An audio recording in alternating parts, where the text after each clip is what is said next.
Pada hari ini kita masuk kepada Minggu Advent yang ketiga, berbicara mengenai joy. 4 hal ini adalah hal yang paling dirindukan oleh dunia. Hope, peace, joy, and love. Dunia mendambakan akan semuanya itu. Jikalau saudara berada dalam kesulitan, tapi tidak ada hope, itu sangat menakutkan. Jikalau saudara berada di tengah-tengah konflik, tetapi tidak ada peace, itu satu hal yang menggelisahkan. Ketika kita hidup, tidak lagi ada joy.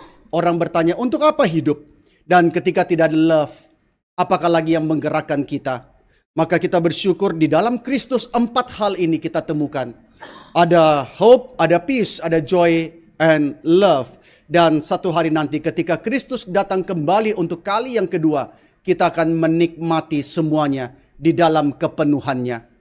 Maka pada hari ini kita bersyukur, kita akan masuk di dalam juga upacara sidi dan atestasi. Kita bersyukur jikalau ada saudara-saudara kita yang pada hari ini mereka akan diteguhkan dan juga ada yang akan diterima sebagai anggota daripada jemaat di tempat ini. Pada hari ini kita akan merenungkan satu tema, yaitu mengapakah gereja itu penting. Mari sebelumnya kita masuk dalam doa. Kami berdoa Tuhan dan mengucap syukur Engkau yang sudah memimpin kami untuk boleh mengenal Engkau. Jikalau berdasarkan kemauan kami adalah manusia yang berdosa dengan hati yang sudah jauh daripada Tuhan. Tidak mungkin kami datang kepadamu Tuhan, kecuali Engkau dengan kasih-Mu Tuhan menarik kami. Dan ketika kami boleh menjadi umat kepunyaan-Mu, biarlah kami bersorak. Kami bersuka cita ya Tuhan, dan ketika kami diperdamaikan menjadi satu kesukaan yang besar, dan ketika Tuhan memanggil kami masuk ke dalam gereja-Mu, maka biarlah kami boleh sungguh-sungguh menikmati akan persekutuan di dalam gereja-Mu ya Tuhan, dan kami menikmati di mana kami boleh melayani pekerjaan-Mu. Tuhan, pimpinlah kami mengerti mengapa gereja itu penting, mengapa kami perlu menjadi bagian daripada umat Tuhan di suatu tempat dan melayani bersama-sama. Tuhan, sertailah hamba-Mu di dalam menyampaikan firman, dan juga sertailah kami yang mendengarkan ya Tuhan. Dalam nama Tuhan Yesus, kami serahkan waktu pemberitaan firman. Amin. Pada hari ini saya tidak berkhotbah khusus mengenai Natal. Kita pada hari ini akan memikirkan tema berkenaan dengan hari ini ada upacara sidi dan atestasi. Kita memikirkan satu tema mengenai gereja. Dan saya kira ini satu tema yang sangat penting. Mengapa gereja penting, saudara? Seberapa pentingkah gereja? Kita melihat bahwa signifikansi daripada gereja, berapa pentingnya gereja, itu sudah mulai makin merosot. Sadar atau tidak, kita memasuki satu era yang disebut sebagai post-Christian era. Satu era melewati era daripada yang disebut sebagai Christendom, di mana pada zaman kekristenan begitu kental, orang pada hari Minggu misalnya, dia akan merasa gelisah kalau tidak pergi ke gereja. Dia akan merasa hatinya ada yang kurang. Dia akan merasa tidak nyaman. Orang pergi bermain golf pada hari Minggu dan dia tidak pergi ke gereja. Ketika dia pulang, dia lihat gereja, hatinya tidak tenang. Lalu kita melihat orang bercakap-cakap dengan bahasa-bahasa yang kental dengan pengaruh daripada kitab suci. Tetapi era itu mungkin sudah berlalu. Sehingga orang tidak lagi merasa bahwa kekristenan itu penting. Orang tidak lagi merasa gereja itu penting.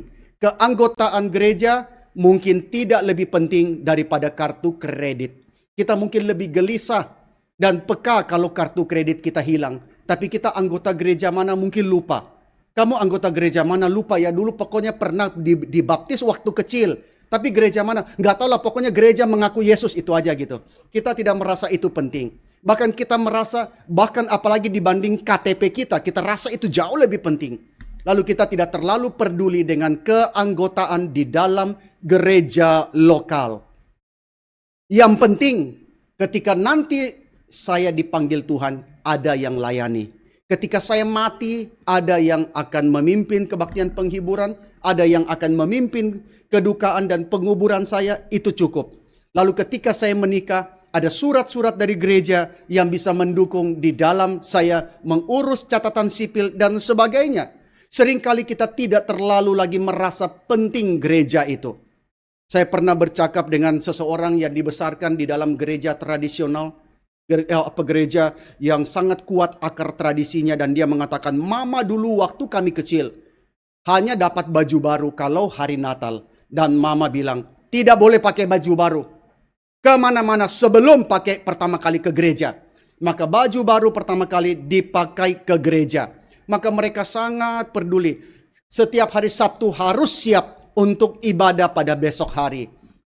Setiap hari Sabtu persiapkan diri. Setiap pagi mau pergi ke gereja, sungguh-sungguh mempersiapkan diri. Demikian pula di dalam hal persembahan. Seluruh hidup itu akan bermuara pada hari Minggu, pada hari di mana kita beribadah. Sama waktu kita memberikan persembahan, itu sebenarnya adalah representasi daripada bagaimana kita hidup di hadapan Tuhan, bagaimana kita mengelola uang kita, bagaimana kita pakai uang kita, itu akan direpresentasikan di dalam persembahan kita. Maka saudara sekalian, berapa pentingkah gereja itu? Orang tua mendidik anak perlu ada kepekaan. Apa yang kita lakukan di dalam ibadah kita, apa yang kita lakukan di dalam melayani Tuhan, di dalam persembahan kita, anak-anak mereka memperhatikan, dan itu akan pengaruh besar di dalam hidup mereka. Maka saudara jangan kira anak kecil tidak tahu apa-apa. Mereka akan perhatikan papa mama bagaimana hidup di hadapan Tuhan. Maka kita pada hari ini bertepatan dengan upacara siri dan atestasi, kita akan membahas mengenai pentingnya gereja.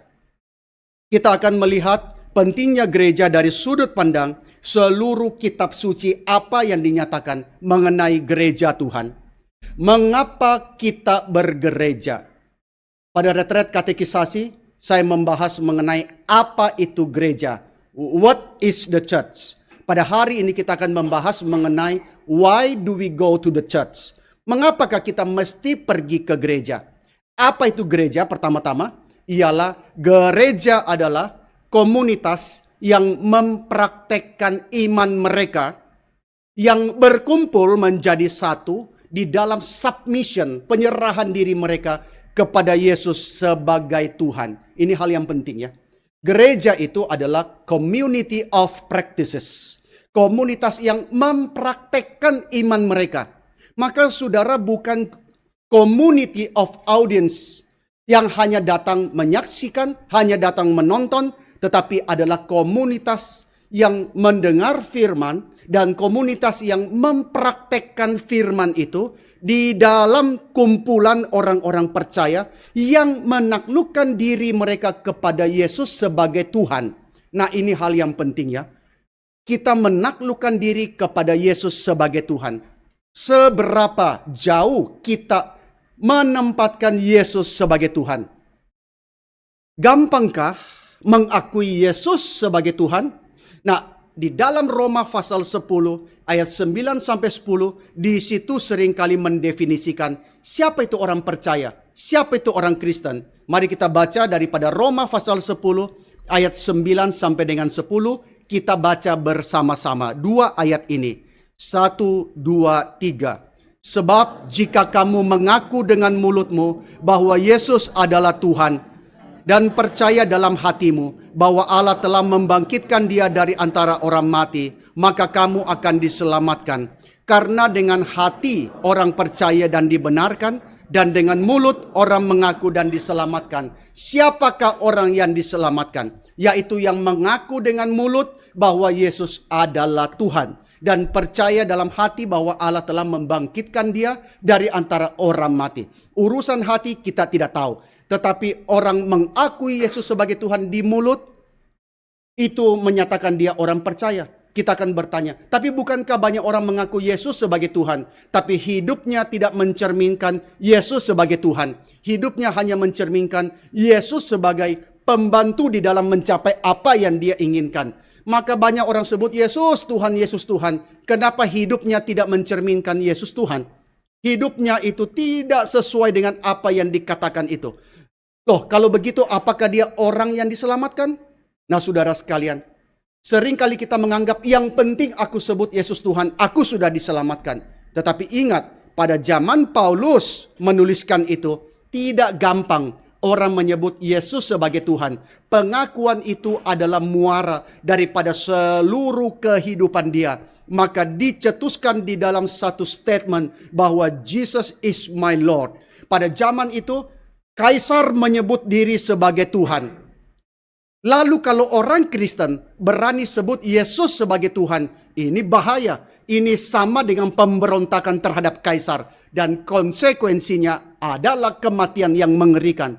Maka tidak gampang sebut Yesus sebagai Tuhan. Sekarang banyak orang sebut Yesus Tuhan, tapi tipu kiri, tipu kanan. Yesus Tuhan, berzina kiri kanan. Banyak orang mulut sebut Yesus Tuhan, hidup tidak mencerminkan Yesus Tuhan. Tetapi pada zaman itu, ketika engkau sebut Yesus Tuhan, itu bahaya luar biasa. Konsekuensinya adalah kematian. Dan mereka menyatakan itu. Ini bukan hal yang mudah, tetapi mereka mau submit kepada Yesus sebagai Tuhan. Maka gereja itu adalah kumpulan orang yang praktekkan iman mereka, bukan cuma datang menonton. Bukan cuma kasih uang lalu tidak peduli yang lain. Tapi praktekkan iman mereka di dalam doa, firman, di dalam kebersamaan, persekutuan, melayani Tuhan, bersaksi bersama-sama. Itulah gereja Tuhan. Nah, apakah artinya? Artinya Yesus sebagai Tuhan. Waktu saya sebut Yesus sebagai Tuhan, itu berarti saudara menempatkan dia menjadi yang terutama. Saudara menempatkan dia sebagai prioritas. Waktu saudara punya kartu dari bank tertentu yang disebut nasabah prioritas, berarti apa? Saudara datang ke bank tidak perlu sama dengan nasabah yang lain. Yang lain boleh antri, saudara tidak perlu antri karena saudara prioritas. Saudara pelayanan diberikan yang utama karena saudara prioritas. Waktu kita sebut Yesus sebagai Tuhan, apakah Yesus sebagai prioritas? Nah, ini tidak gampang saudara ya. Seringkali kita mau mengakui Yesus Tuhan. Tapi sebenarnya prioritas adalah diri kita. Maka komunitas gereja adalah orang yang menempatkan Yesus sebagai Tuhan di dalam kumpulan orang percaya itu. Nah, ini bicara tentang what is the church. Apa itu gereja? Sekarang kita bahas mengenai why. Mengapa sih aku harus pergi ke gereja? Mengapa sih gereja itu penting? Apakah tidak bisa sesekali saja pergi ke gereja? Sudahlah akhir bulan sajalah bayar utang. Dari tanggal 1 sampai 30 bikin dosa, tanggal 31 datang gereja, kan Tuhan hapuskan dosanya. Bayar utang sama Tuhan. Bukankah bisa sesekali? Atau apakah aku bisa melakukan kegiatan gerejawi itu sendiri-sendiri? Gereja dari rumah, nonton YouTube, kemudian saudara perjamuan kudus sendiri dari rumah. Apakah bisa seperti itu? Kenapa sih Tuhan menghendaki adanya gereja di tengah-tengah dunia ini? Kenapa sih kita bangun gereja? Kenapa perlu ada gereja?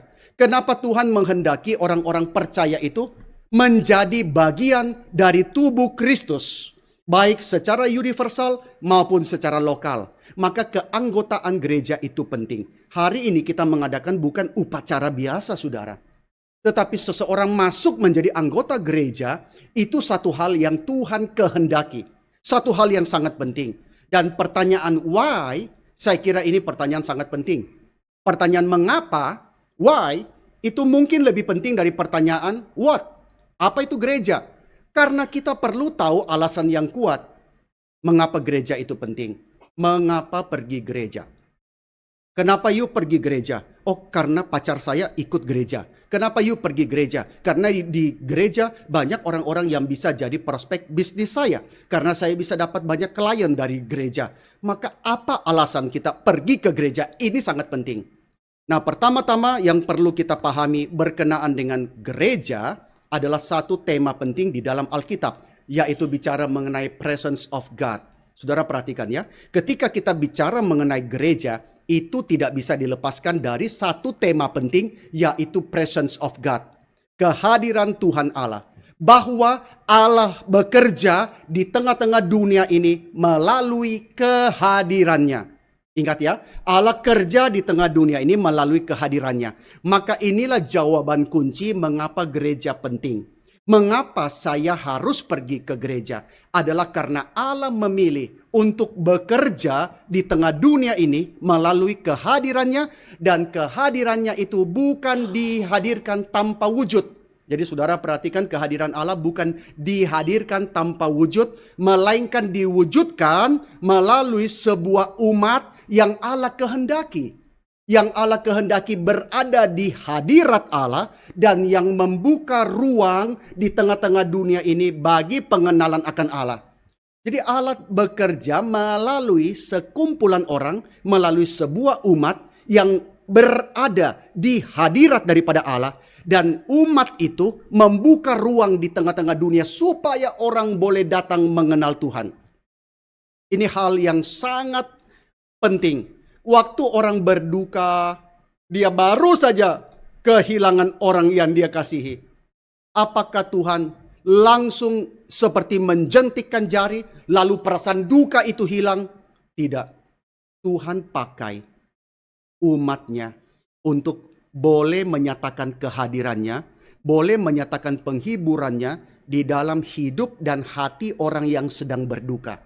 Tuhan pakai orang, sekumpulan daripada umatnya untuk boleh menghadirkan kehadirannya di tengah dunia ini. Maka saudara lihat, pada intinya kita melihat bahwa Allah menghendaki sebuah umat baginya. Dan melalui sekumpulan orang-orang itu Allah menyatakan kehadirannya. Dan itulah cara yang Allah pilih untuk kerja di tengah dunia ini. Tuhan bisa kerja langsung nggak melakukan segala sesuatu? Bisa. Tuhan mencipta dengan firman. Tetapi setelah itu Tuhan memakai umatnya menyatakan kehadirannya. Dan kita ingat bahwa Allah kita adalah Allah yang Tritunggal. Ini penting sekali ya. Banyak orang ketika masuk GRII bertanya, kenapa mesti baptis ulang? Nah, bukan kita baptis ulang. Baptisan tidak boleh diulangi. Baptisan itu sakramen sekali seumur hidup. Kenapa GRII baptis lagi? Karena di dalam baptisan yang terdahulu itu tidak sesuai dengan apa yang Yesus perintahkan. Karena baptisan yang terdahulu itu dilakukan bukan di atas dasar Allah Tritunggal, tapi di atas dasar daripada Unitarian, yaitu Allah yang satu pribadi. Tetapi iman kita adalah Allah yang Tritunggal, 3 pribadi, 1 esensi. Kenapa ini penting? Karena hanya di dalam Allah Tritunggal kita mengenal relasi di dalam kasih. Allah yang cuma satu pribadi, Yesus berubah menjadi Bapa, Yesus berubah menjadi anak turun ke bumi, Yesus naik ke surga, Yesus berubah menjadi Roh Kudus turun. Maka kita tidak pernah kenal Allah yang relasional. Allah yang Tritunggal itu adalah Allah yang relasional, Allah yang berelasi. Dan Allah berelasi di dalam kasih, sebab Allah adalah kasih. Kalau Allah bukan Tritunggal, saudara sekalian, dari mana kita mengenal relasi? Saudara sekarang bisa berelasi satu dengan yang lain. Saudara kenal satu dengan yang lain. Saudara bisa mengasihi satu dengan yang lain. Kenapa bisa? Karena Allah yang mencipta kita adalah Allah yang Tritunggal, Allah yang relasional, berelasi di dalam kasih. Maka kehadiran Allah akan dinyatakan melalui relasi di dalam kasih. Allah tidak hadir di dalam individu yang tidak ada relasi, tetapi di dalam relasi di dalam kasih. Allah tentu saja bisa bekerja dengan berbagai cara, sebab Dia adalah Allah yang berdaulat. Allah bisa memakai orang-orang seperti Kores untuk memulangkan orang Israel ke Yerusalem untuk membangun kembali bait Allah. Allah bisa bekerja dengan berbagai cara. Tetapi cara utama yang Allah pilih untuk mengerjakan rencananya itu adalah memulihkan dunia yang sudah jatuh ini melalui kehadirannya. Maka disinilah Israel dipilih. Disinilah gereja dipilih untuk menyatakan kehadiran dari Tuhan Allah. Di dalam perjanjian lama, seperti apakah presence of God? Di dalam perjanjian lama, seberapa pentingkah kehadiran daripada Tuhan Allah? Jikalau kita membaca seluruh kitab suci, maka kita akan mendapati Alkitab terus menerus bicara mengenai presence of God, kehadiran daripada Tuhan Allah. Maka itu jelas, Allah kita bukan Allah seperti yang dikatakan oleh orang-orang deisme. Orang-orang deisme mengatakan Allah setelah mencipta, Allah menarik diri. Allah tidak lagi ada relasi dengan dunia yang dia cipta. Maka dunia ini dibiarkan berjalan sendiri. Berjalan begitu saja tanpa campur tangan daripada Tuhan Allah. Allah tidak mungkin menciptakan dunia di mana dia tidak berelasi, berintervensi. Kita melihat ini di dalam Alkitab dengan sangat jelas. Setelah Allah mencipta, saudara ingat ya, peristiwa penciptaan itu bukan sekadar bicara soal penciptaan kreasio ex nihilo. Tetapi saudara lihat, penciptaan itu, di dalam 7 hari penciptaan itu, Allah sedang mengatur to order this universe, to order this world. Allah sedang menata, mengatur. Maka kisah penciptaan itu bukan house story, bukan kisah tentang pembangunan sebuah rumah, tetapi home story. Allah sedang membangun sebuah kediaman. Maka karena itu manusia diciptakan berelasi dengan Allah. Manusia disebut sebagai, orang Israel disebut sebagai anak-anak Allah. Allah mencipta di dalam relasi. Maka setelah Allah mencipta 6 hari, hari ke-7 Allah beristirahat. Ini hal yang sangat penting. Ketika disebut sabat, Allah rest, bukan berarti Allah tidur. Kalau kita hari Minggu setelah kerja 6 hari capek, maka aku mau tidur seharian. Ketika Allah istirahat bukan berarti Allah tidur, istirahat tidak kerja apa-apa. Itu hari ke-7 adalah hari paling penting di dalam penciptaan. Sebab menyatakan Allah itu berkuasa, Allah itu berdaulat. Nah saudara sekalian, ketika Allah mencipta di Taman Eden, Allah hadir di situ. Di dalam Kejadian pasal 3 dicatat Allah berjalan-jalan di taman pada hari yang sejuk. Ini menunjukkan relasi. Taman Eden Tuhan ciptakan sebagai taman di mana Allah boleh berelasi dengan umatnya, dengan manusia yang dia ciptakan itu. Taman itu mau menggambarkan seperti raja-raja pada zaman kuno. Raja pada zaman kuno punya istana yang besar dan punya taman yang besar. Saudara kalau pergi ke Paris lihat istana yang begitu megah Versailles, dan saudara lihat tamannya begitu besar sampai jalan hampir tersesat pun bisa saudara sekalian. Karena begitu besarnya. Maka Taman Eden digambarkan sebagai taman dari sang raja itu. Dan Allah berjalan-jalan di taman pada hari yang sejuk. Allah di Taman Eden berada bersama-sama dengan Adam dan Hawa. Adam berelasi dengan Allah begitu dekatnya. Tetapi ketika manusia jatuh ke dalam dosa, di situ Allah bertanya kepada Adam satu pertanyaan yang sangat penting. Dan pertanyaan di dalam sepanjang sejarah kepada semua manusia adalah, di manakah engkau? Adam sudah jatuh dalam dosa. Sebelum Adam jatuh dalam dosa, Adam berelasi dengan Allah di dalam kasih. Adam berada di hadirat Allah tanpa perasaan takut. Setelah Adam jatuh ke dalam dosa, Adam ketakutan. Dia bersembunyi. Dan di situ Allah tanya satu pertanyaan. Di manakah engkau? Mengapa engkau bersembunyi dari hadiratku? Manusia ketika jatuh dalam dosa, manusia merasa tidak nyaman di hadapan Allah. Manusia ingin melarikan diri daripada Allah. Manusia ingin bersembunyi daripada Tuhan Allah.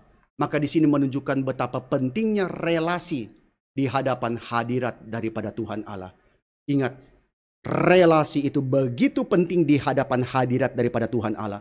Maka saudara waktu datang ibadah, tidak bisa datang ibadah tanpa relasi. Orang datang ibadah dari permulaan sampai akhir, terus menerus pegang WhatsApp, pegang handphonenya, lihat media sosial. Saudara sedang tidak berelasi dengan Tuhan. Untuk apa datang gereja? Saudara di rumah saja toh, main Facebook seharian. Ketika saudara datang di gereja, saudara sedang di dalam relasi di hadapan hadirat Allah yang Maha Kudus. Dan itu sangat penting. Ketika manusia jatuh ke dalam dosa, Allah bertanya, di manakah engkau? Mengapa engkau sembunyi dari hadapanku? Menunjukkan betapa pentingnya relasi itu di hadapan hadirat Allah. Dan Taman Eden itu dikuduskan Allah sebagai tempat yang kudus bagi kehadirannya. Apa itu kudus? Kudus artinya dipisahkan dari seluruh muka bumi. Tuhan mengkuduskan satu taman namanya Eden untuk boleh menjadi tempat kudus kehadiran daripada Tuhan Allah. Tentu Allah hadir di seluruh alam semestanya. Alkitab mengatakan dia memenuhi semua dan segala sesuatu. Tetapi ada tempat-tempat yang kudus di mana dia menyatakan kehadirannya secara spesial. Tetapi manusia telah jatuh ke dalam dosa. Maka kemudian mereka terusir dari taman itu. Apa artinya terusir dari taman itu? Artinya mereka terusir dari hadirat Allah. Tetapi apakah Allah menarik hadiratnya yang kudus dari hadapan manusia? Ketika manusia jatuh ke dalam dosa, mereka tadinya berada di taman yang begitu baik, sekarang mereka diusir dari taman itu. Apakah setelah manusia terusir, Allah menarik hadiratnya dari hadapan manusia? Tidak. Allah terus hadir. Dan setelah peristiwa Menara Babel dalam Kejadian pasal yang ke-11, di dalam Kejadian pasal 12, Allah membentuk satu umat baginya. Umat yang dikuduskan melalui seorang bernama Abram yang istrinya mandul. Dan Tuhan akan menjadikan dia sebagai bangsa yang besar. Lalu di dalam pasal-pasal selanjutnya kita melihat Allah memilih sekumpulan orang untuk membentuk suatu umat. Untuk apa? Supaya dia boleh hadir secara khusus bagi umat tersebut. Dan umat itu akan memberkati semua bangsa dan menyatakan kehadiran Allah bagi seluruh bangsa. Jadi Allah pilih satu orang dan orang itu beranak cucu, bertambah banyak. Allah memilih sekumpulan umat supaya apa? Dia boleh berelasi secara khusus dengan mereka. Allah boleh hadir secara khusus dan umat ini akan dipakai Allah memberkati seluruh bangsa-bangsa dan menyatakan kehadiran Allah bagi seluruh bangsa. Tetapi kemudian kita mendapati umatnya itu diperbudak di Mesir. Dan setelah umatnya diperbudak di Mesir ratusan tahun, Tuhan panggil seseorang bernama Musa. Tuhan panggil melalui apa? Melalui kehadirannya yang khusus. Sekali lagi bicara tentang presence of God.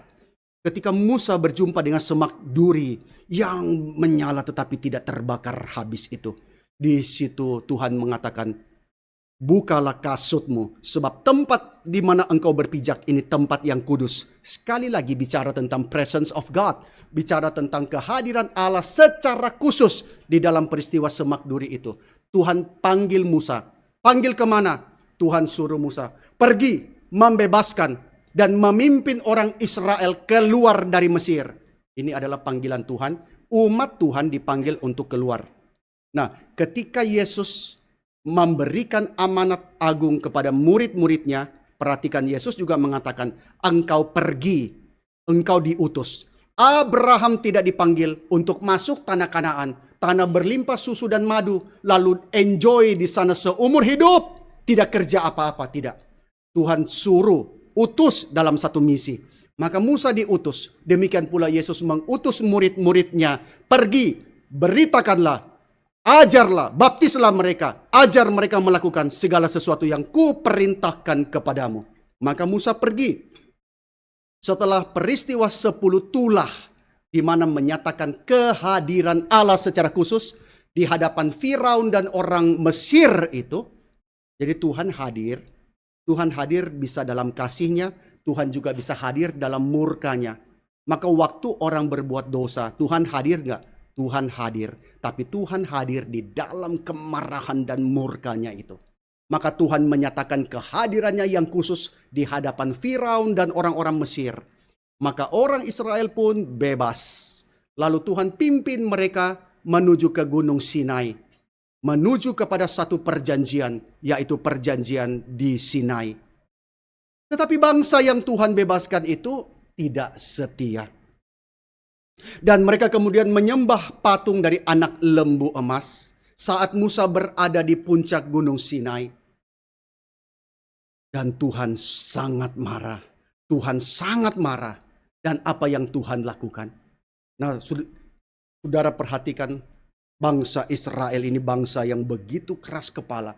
Sudah Tuhan bebaskan. Sudah lihat mujizat yang begitu besar yang Tuhan kerjakan. Tapi mereka tidak setia. Mereka menyembah patung anak lembu emas. Dan di situ Tuhan marah sekali. Dan Tuhan mengatakan, aku tidak akan lagi memimpin bangsa ini.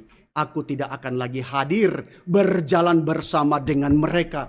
Tuhan tidak akan menyertai mereka lagi. Saudara, ini hukuman yang sangat menakutkan ya. Gereja boleh besar apapun juga. Gereja boleh jemaat ribuan puluhan ribu. Tapi jikalau Tuhan sudah menarik hadiratnya, maka gereja itu tidak ada artinya lagi.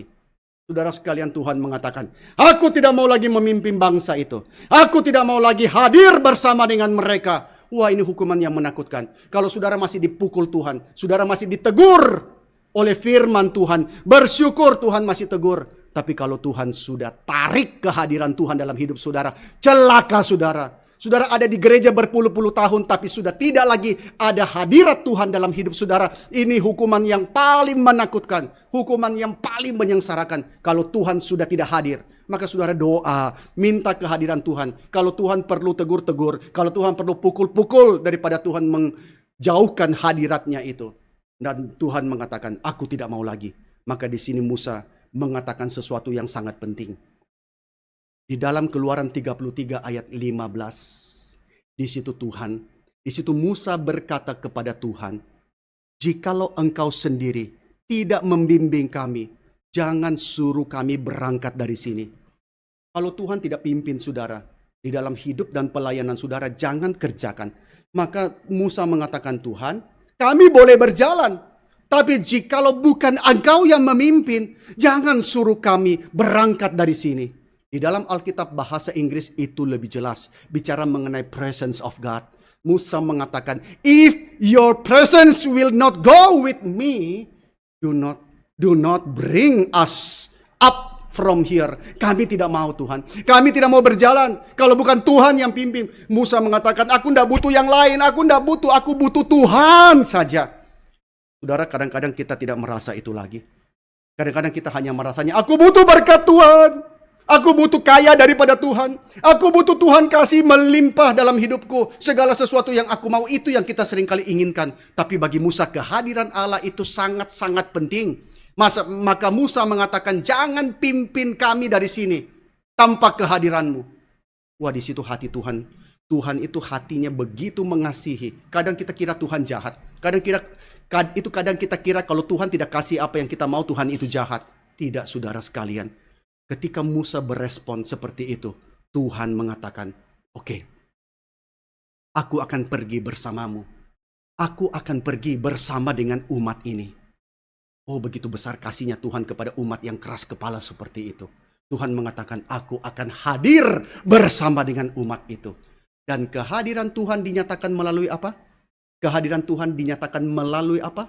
Melalui satu kemah yang dibangun, yaitu kemah suci, tabernakel, yang akan berpindah bersama dengan umat itu. Kemah suci itu adalah tempat kediaman Allah. Allah tidak butuh tempat kediaman. Dia menciptakan segala sesuatu. Tetapi kemah itu akan menyatakan kehadiran Allah yang diwujudkan. Allah hadir diwujudkan sehingga umatnya bisa melihat kehadiran Allah. Dan itu sangat penting. Mereka sadar Allah ada bersama dengan mereka. Maka saudara lihat di dalam peta daripada tempat perkemahan itu, kemah suci ada di tengah. 3 suku berkemah di sebelah barat, di sebelah timur 3 suku, utara selatan juga 3 suku. Semuanya mengelilingi. Kemah itu menjadi pusat, bukan di samping, bukan di ujung, tapi di tengah daripada kehidupan mereka. Maka inilah pentingnya gereja itu berada di pusat daripada kehidupan kita. Gereja itu bukan sesuatu urusan sampingan, saudara sekalian. Kadang kita hidup memperlakukan Tuhan itu urusan sampingan, emergensi doang. Kalau ada perlu baru aku doa sama Tuhan. Ada perlu baru aku datang sama Tuhan. Tetapi bagi bangsa Israel, kemah suci ada di tengah. Kalau saudara pergi ke kota-kota di Eropa, saudara mendapati gereja itu ada di mana? Di pusat daripada kota. Supaya seluruh kegiatan masyarakat berpusat kepada gereja. Maka kemah suci itu menyatakan kehadiran Allah yang diwujudkan. Dan kemah suci itu akan memimpin bangsa Israel.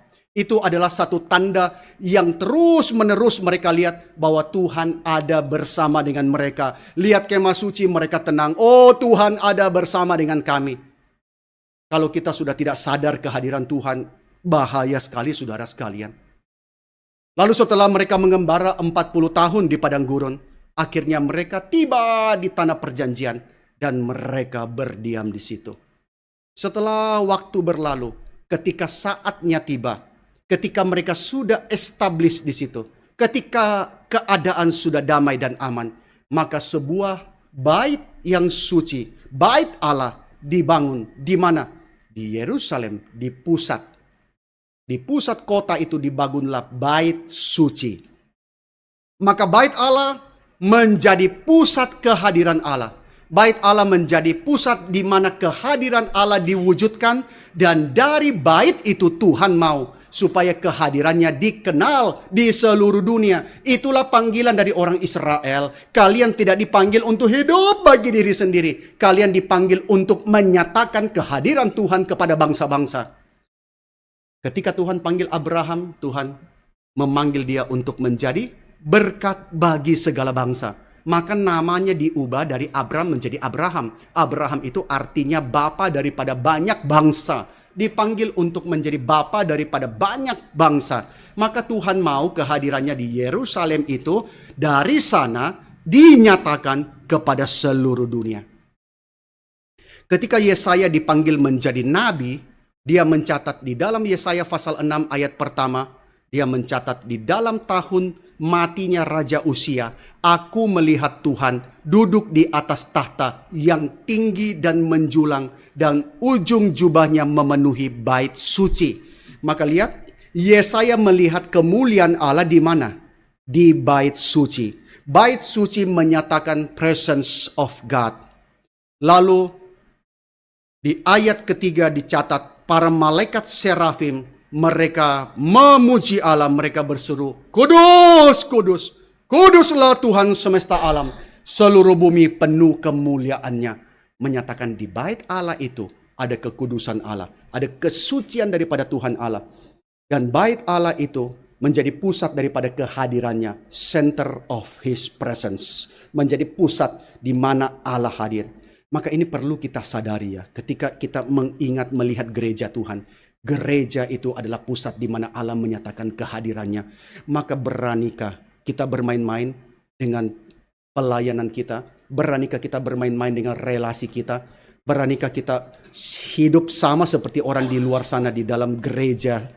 Gereja itu adalah pusat daripada kehadirannya. Bait Allah menjadi pusat daripada kehadiran Allah. Memang sesungguhnya Tuhan hadir di seluruh bumi. Tetapi di bait itulah kehadirannya dinyatakan dan diwahyukan kepada bangsa Israel. Tetapi beberapa waktu kemudian kembali umat Allah memberontak. Umat Allah memberontak dan berpaling daripada Allah. Berpaling kepada penyembahan berhala-berhala yang palsu. Saudara, kita tidak lebih baik dari orang Israel, saudara. Kadang kita bertanya, Tuhan kok pilih umat seperti itu? Itu mau menunjukkan betapa kasihnya Tuhan. Umat macam begitu Tuhan pilih. Sama seperti kita. Jujur, orang macam begini bisa Tuhan kasihi, itu ajaib, saudara. Saudara kalau lihat isi hati sendiri ya, saudara mengasihi diri sendiri pun saudara malu, saudara. Kita ini orang yang begitu di hadapan Tuhan, begitu hinanya saudara sekalian. Tapi Tuhan mengasihi kita. Dan umat Allah memberontak. Mereka menyembah kepada berhala-berhala. Sehingga dalam kitab Yehezkiel dicatat satu hal yang sangat menakutkan terjadi. Allah menarik kehadirannya. Tuhan mencabut kehadirannya. Dan umatnya pun tercerai-berai. Kalau gereja sudah tidak ada kehadiran Tuhan, gereja tercerai-berai, kegiatan tetap ada, kelihatan tetap jalan, tapi sudah tidak ada hadirat Tuhan. Ini satu hal yang sangat menakutkan. Dan orang Israel diserahkan ke dalam pembuangan. Dan bait suci yang menyatakan kehadirannya itu dihancurkan. Bagi mereka ini satu hal yang impossible. Tidak mungkin bait Allah dihancurkan. Tapi Tuhan biarkan dihancurkan. Kenapa? Karena you tidak mau taat lagi. You menyembah kepada berhala-berhala yang lain. Dan Allah meninggalkan baitnya. Kemuliaan Allah meninggalkan baitnya. Yehezkiel mencatat bagaimana menyaksikan kemuliaan Allah itu naik meninggalkan baitnya. Orang Israel tidak lihat. Orang Israel lihat bait Allah baik-baik saja, baik-baik saja bait Allah. Tapi Yehezkiel melihat kemuliaan Allah meninggalkan baitnya. Lalu keluar dari kota Yerusalem menuju ke lembah Kidron. Oh, betapa hancur hati daripada Yehezkiel. Bangunan itu masih ada, tetapi Allah tidak ada lagi di situ. Tidak ada lagi presence of God di dalam baitnya itu. Itu hancur hati daripada Yehezkiel. Dan kalian tahu kenapa Yesus masuk melalui arah daripada lembah Kidron masuk ke Yerusalem 1 minggu menjelang penyalibannya. Yesus masuk dari arah kemuliaan Allah itu keluar. Yesus masuk dari arah itu, masuk ke Yerusalem, mau mengatakan sekarang kemuliaan Allah itu telah kembali kepada umatnya. Nah saudara sekalian, ini satu hal yang menyedihkan. Akan tetapi sekali lagi Allah berjanji untuk memperbaharui kehadirannya di antara umatnya. Di dalam Yehezkiel 37 dia mendapatkan penglihatan bagaimana tulang-tulang yang sudah kering itu dihembusi kembali dengan kehidupan yang baru. Saling kemudian menyatu dan membentuk suatu tubuh yang baru. Di dalam kitab nabi-nabi kecil pun dicatat berulang kali Tuhan menarik hadiratnya sebagai hukuman dan konsekuensi atas ketidaktaatan mereka. Tetapi sekalipun demikian, Tuhan selalu janji. Tuhan janji untuk memulihkan kehadirannya. Nah kita lihat ya sekali lagi. Melalui kehadirannya Allah bekerja. Kehadiran Allah sangat penting. Karena melalui kehadiran itu Allah bekerja. Sekarang perjanjian lama tutup. Masuk kepada perjanjian baru. Apa yang dinyatakan di dalam perjanjian lama itu seperti crescendo. Lembut, makin keras, makin nyaring, makin puncak. Dan akhirnya di dalam perjanjian baru memuncak di dalam kehadiran daripada pribadi Yesus Kristus. Inilah Advent. Mereka menantikan akan tibanya Allah yang hadir bersama dengan umatnya itu. Dan mencapai puncaknya di dalam kelahiran daripada Yesus Kristus. Allah sendiri yang memenuhi janjinya kepada Israel untuk hadir bersama dengan mereka. Dan dia akan datang melalui Sang Putra itu, yaitu Yesus Kristus. Immanuel, God be with us. Saudara, sekali lagi bicara mengenai Allah hadir bersama dengan umatnya. Maka kita menikmati kehadiran Allah. Sang Immanuel, God be with us. Yohanes pasal 1 ayat 14 mengatakan, firman itu telah menjadi manusia dan diam di antara kita. Dan kita telah melihat kemuliaannya, yaitu kemuliaan yang diberikan kepadanya sebagai anak tunggal Bapa, penuh kasih karunia dan kebenaran. Sekali lagi kita menyaksikan kehadiran Allah. Sebagai cara Allah bekerja, Allah menyelamatkan umatnya melalui kehadirannya. Kehadirannya di dalam Sang Anak. Dan ketika Yesus melayani, Yesus pun mengumpulkan murid-murid. Allah membentuk suatu umat baginya. Yesus mengumpulkan murid. Yesus tidak bekerja solo. Yesus bisa mengerjakan tanpa murid. Tapi Yesus hadir di tengah-tengah mereka. Di tengah-tengah mereka yang lemah, yang naif, yang mudah goncang, yang tidak punya kapasitas untuk melayani kerajaan Allah. Yesus hadir di antara mereka. Maka waktu kita boleh menjadi gereja, bukan karena kita itu hebat. Yesus aja pilih murid-murid yang seperti itu. Dia mau hadir bersama mereka yang lemah, bersama mereka yang naif, yang tidak mengerti apa-apa. Yesus ada bersama mereka. Di dalam Yohanes 16 ayat 17 kemudian, Yesus menjanjikan kehadiran Allah yang tidak henti-hentinya bersama dengan murid-muridnya. Bahkan setelah satu hari nanti, dia akan meninggalkan mereka secara fisik. Di dalam Yohanes 16 ayat 7 mengatakan, namun benar yang kukatakan ini kepadamu adalah lebih berguna bagi kamu jika aku pergi. Sebab jikalau aku tidak pergi, penghibur itu tidak akan datang kepadamu. Jikalau aku pergi, aku akan mengutus dia kepadamu. Yesus sudah beritahu para murid bahwa dia akan pergi. Loh, Yesus kenapa pergi? Kami akan kehilangan guru kami.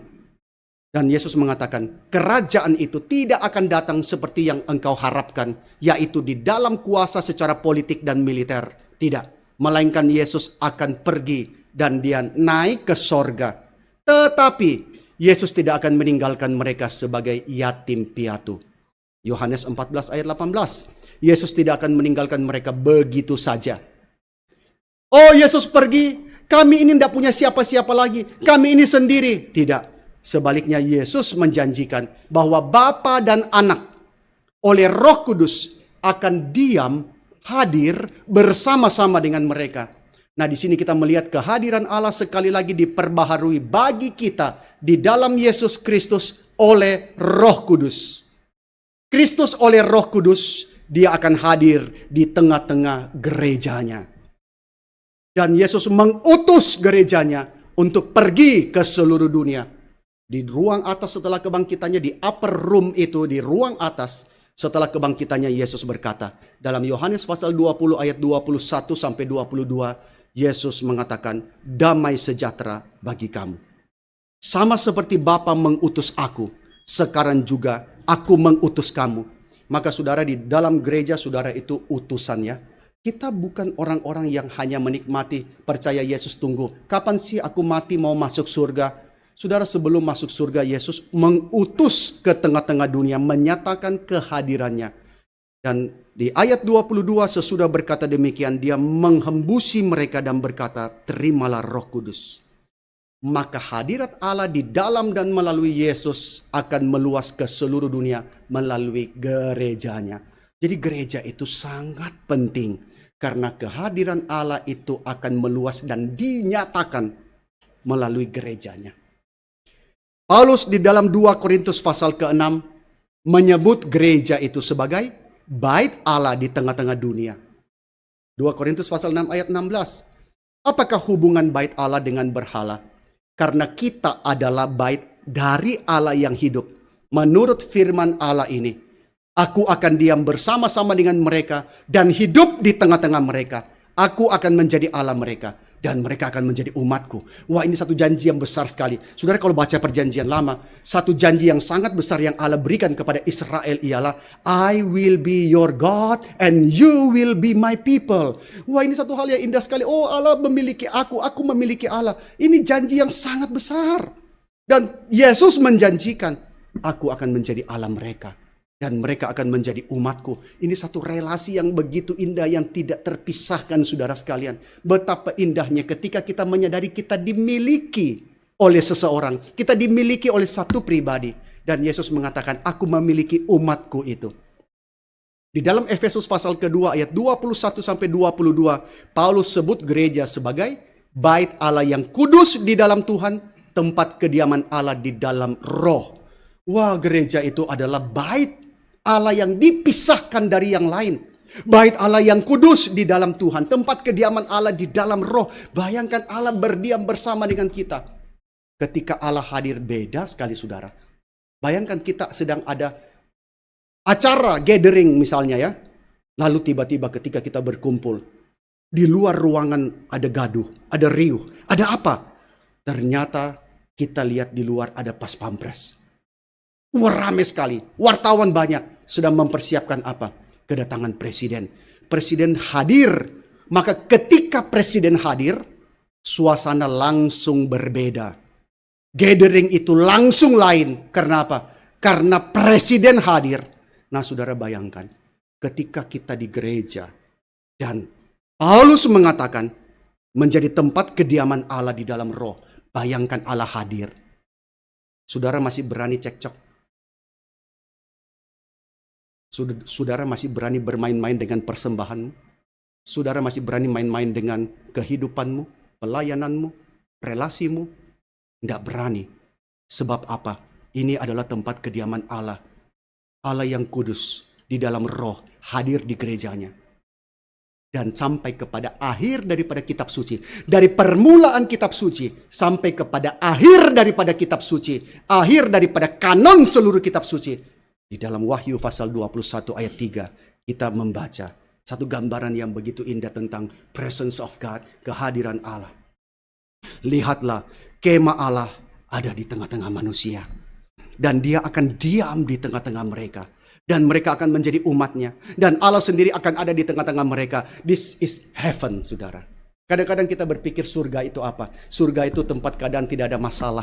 Aku setiap hari bisa berbaring, santai, tidur-tiduran. Aku mengerjakan urusanku sendiri. Tuhan kerjakan urusan Tuhan. Aku kerjakan urusanku sendiri. Tapi itu bukan gambaran surga. Surga itu adalah di mana kita boleh berada di hadirat Allah selama-lamanya. Wahyu mengatakan, lihat kemah Allah. Kemah Allah. Tabernacle of God. Ada di tengah-tengah manusia dan dia akan diam bersama dengan mereka. Mereka akan menjadi umatnya dan Allah sendiri ada di tengah-tengah mereka. Inilah tujuan daripada karya penebusan Allah. Kenapa kita ditebus? Why are you Christian? Why am I Christian? Kenapa saya jadi orang Kristen? You jadi Kristen, kalau jadi Kristen you sembuh. Kalau you jadi Kristen you kaya. Kalau you jadi Kristen masalahmu hilang. Bukan itu tujuan penebusan. Tujuan dari karya penebusan Allah ialah bahwa Dia hadir dan Dia berdiam bersama-sama dengan umatnya di dalam kasih. Itulah tujuan daripada penebusan Allah. Dan tujuan daripada umat Allah yang telah ditebus, tujuan dari ciptaan yang telah dipulihkan itu adalah menyatakan kehadiran Allah di dalam kemuliaannya dan sifat-sifatnya yang agung. Maka saudara, ketika kita menjadi orang Kristen, tujuan kita ditebus itu, kita menyatakan Allah hadir di tempat ini. Di tempat yang ada konflik, di situ kita hadir mendamaikan. Di tempat yang ada pergumulan kesulitan, kita hadir memberikan penghiburan. Itulah tujuan daripada umat Allah yang telah ditebus, menyatakan presence of God di dalam kemuliaannya dan sifatnya yang agung. Saudara, ketika belum jadi orang percaya, saudara punya temperamental yang tidak memuliakan Allah. Tetapi setelah menjadi umat Tuhan, di situ saudara menyatakan kemuliaan Allah. Saudara menyatakan sifat Allah yang begitu agung. Maka inilah jawaban besar atas pertanyaan why? Why do we need a church? Sebab inilah cara yang Tuhan pilih untuk bekerja. Nah saudara, sungguh luar biasa ketika kita memikirkan bahwa Allah semesta alam, pencipta langit dan bumi, pencipta segala sesuatu, bekerja melalui kehadirannya.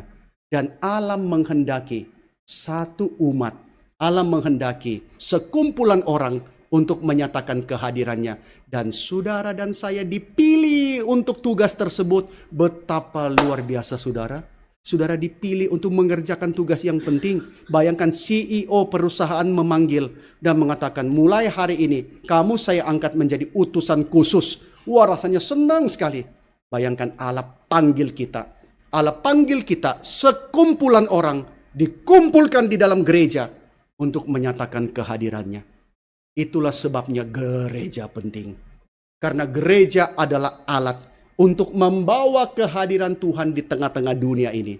Gereja menjadi sarana di mana kemuliaan Tuhan, sifat agung daripada Tuhan dinyatakan di tengah-tengah dunia ini.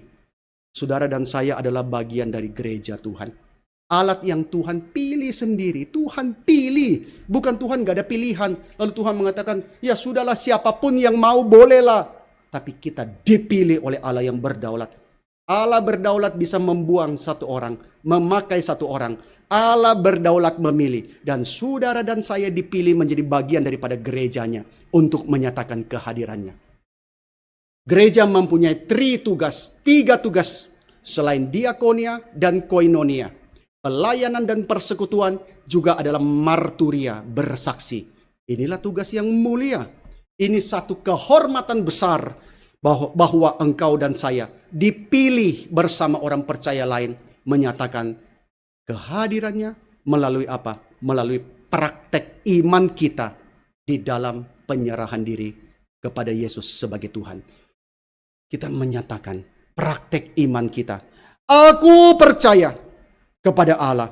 Aku manusia yang baru. Maka kita mempraktekkan kehidupan kita di dalam iman itu, di dalam penyerahan kepada Yesus sebagai Tuhan.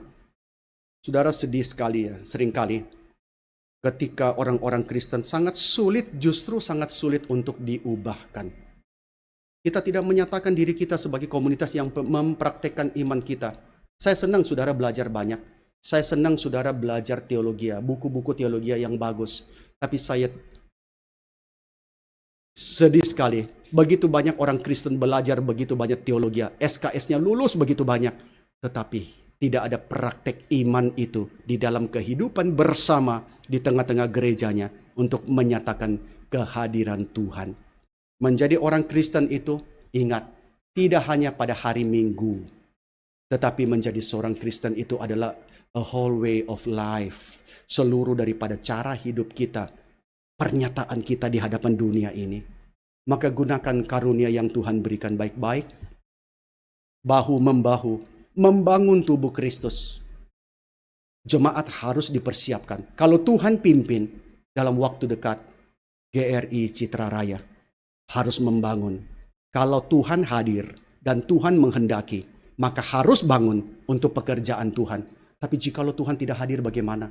Maka kita harus ada kepekaan. Jikalau kita masih belum beres, bagaimana kita Tuhan percayakan pekerjaan yang begitu besar, tanggung jawab yang begitu besar. Semua jemaat kita menjadi community of practices, bukan community of audiences yang hanya menyaksikan, menonton dari jauh. Tapi semua saudara Tuhan panggil menjadi bagian daripada gerejanya, menyatakan pekerjaan Tuhan.